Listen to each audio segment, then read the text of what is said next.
আজকের আমি একটা বিকেলের জলখাবার বানাতে চলেছি বা স্ন্যাক্স।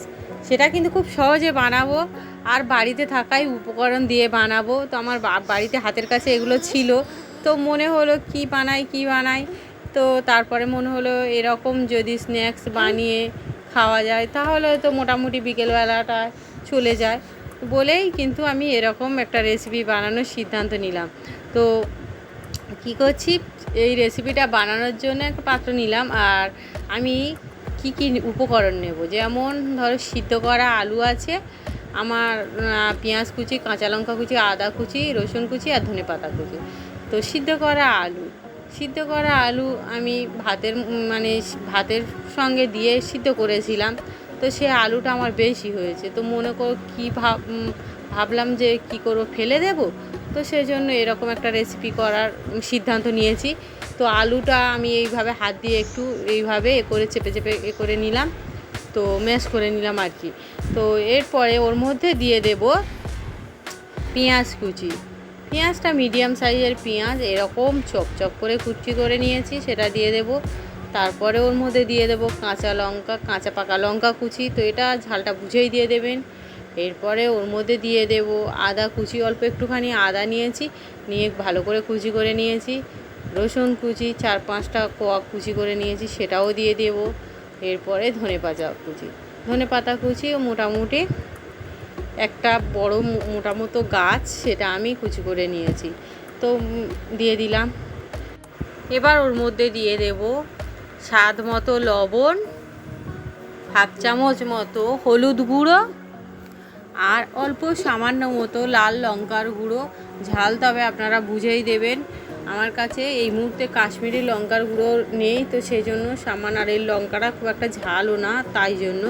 তো এরপরে দিয়ে দেবো 1/2 চামচের একটু বেশি মতো গোলমরিচ গুঁড়ো আর ভাজা মশলা জিরে ধনে শুকনো লঙ্কা, সেটা গুঁড়ো দিয়ে দেব 1/2 চামচের একটু বেশি মতো।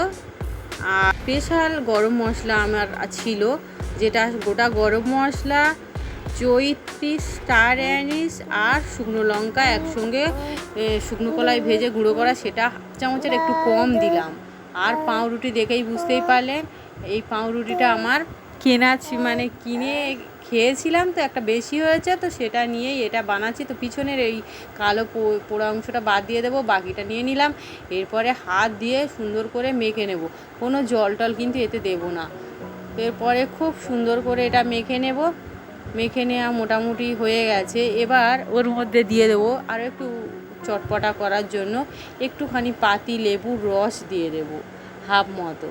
তারপরে আবার একটু মিশিয়ে নেবো। এরপরে আরও একটু টেস্ট করার জন্য দিয়ে দেবো অল্প সামান্য একটুখানি চিনি, 1 চামচ, ছোটো 1 চামচ মতো দিয়ে আরও একটুখানি মিশিয়ে নেবো। ব্যাস, মিশিয়ে নেওয়া হয়ে গেছে। এবার এটা এইভাবে একটুখানি মতো এর থেকে নিয়ে হাতে করে গোল করে একটুখানি এরকম লম্বা করে আমি গড়ে নেব, যেমন আর কি ডিমের যে চপগুলো বা ডিমের টেবিলগুলো হয় না, সেরকমভাবে একটু গড়ে নেব, যে যেমন শেপে করতে পারে। আমি একটু লম্বা মতো ফিঙ্গারের মতো করে একটু মোটা করে করলাম। তো এইভাবে সবগুলো কিন্তু আস্তে আস্তে গড়ে নেব। তো সবগুলো গড়ে নেওয়া হয়ে গেছে। এবার আমি ভেজে নেব, তার জন্য কড়াইয়ে বসিয়ে দিলাম, আর কড়াইয়ে আমি পর্যাপ্ত পরিমাণ সয়াবিন অয়েল দিয়ে দিলাম। তো তেলটা এরপরে গরম করে নেব। তেল আমার মোটামুটি গরম হয়ে গিয়েছে। এবার আমি তেলের মধ্যে একটা করে ছেড়ে দেব, দিয়ে একটুখানি আস্তে আস্তে করে উল্টে পাল্টে একটু সময় ধরে সুন্দর কালার করে ভেজে নেব। এটা একটু সময় ধরে করতে হবে, তাহলে কী হয়, ভিতরটা খুব সুন্দর হবে। তো এইভাবে একটু সময় ধরে করে নেব। দেখুন কত সুন্দর একটা কালার চলে এসছে। তো আমার মোটামুটি এগুলো ভেজে নেওয়া হয়ে গেছে। এবার তুলে নেব ওগুলো। তো তুলে নেওয়া হয়ে গেছে। আবার বাকি যে কটা রয়েছে সে কটা দিয়ে দিলাম। তারপরে মোটামুটি এগুলো ওই একইভাবে সেমভাবে আমি ভেজে নেব। তো সবগুলো ভাজা হয়ে গেছে। দেখুন এবার প্লেটে সার্ভ করে দিচ্ছি, দেখতে কতটা সুন্দর দেখাচ্ছে।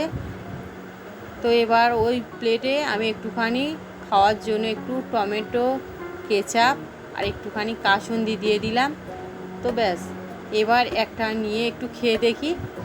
দেখুন ভেতরটা কতটা সুন্দর, একটু টমেটো কেচাপ আর কাসুন্দি দিয়ে একটু ভেতরটা কতটা সুন্দর দেখতে হয়েছে।